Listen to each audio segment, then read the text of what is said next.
প্রথমে একটা কৌটো নিয়ে তার উপরে কোনো প্লাস্টিক চাপিয়ে দিলে ভালো হয়, কারণ এই কৌটোটা নিচে রাখলে পরে কাঁচা মাটি তেবড়ে যাবে না বা নিচে বসে যাওয়ার কোনো সম্ভাবনা থাকে না। যখন মাটির মুখটা অনেকটা শুকিয়ে আসবে তখন নিচ থেকে ওই কৌটো বা যে কোনো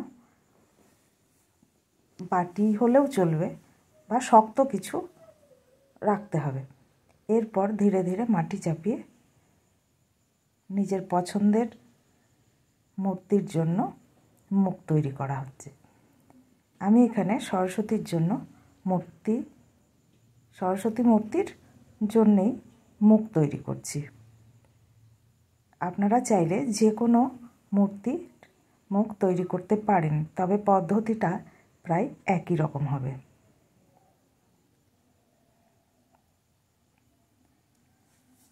কি করতে চাইছেন সেটা যদি সামনে কোনো ছবি থাকে সেটা রাখতে পারেন, অথবা নিজের কল্পনা দিয়েও করা যেতে পারে।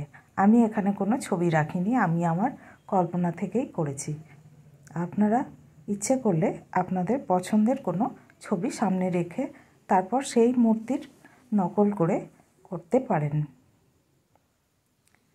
তবে মূর্তির মুখ বানাতে গেলে এইভাবেই প্রথমে মাটির অবয়ব তৈরি করতে হবে। অবশ্যই একটা নির্দিষ্ট মাপ করে নেবেন। তারপর মাঝখানে যুক্তাক্ষর, তারপর আবার আরেকটা দাগ, যেভাবে আমি ভিডিওতে দেখেছি ওইভাবে দাগ কেটে নিলে ভালো হয়।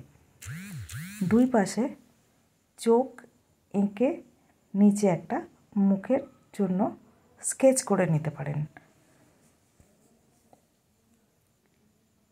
এরপর চোখের জায়গাটা একটুখানি বুড়ো আঙুল বা তর্জনী দিয়ে চেপে দিতে হবে।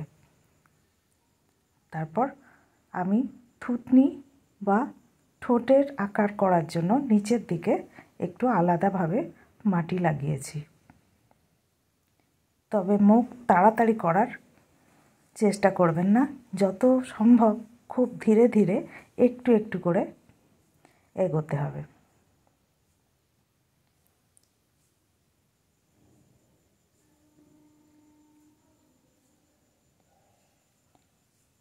এইভাবে মাটির মূর্তির জন্য মুখ তৈরি করা যায়।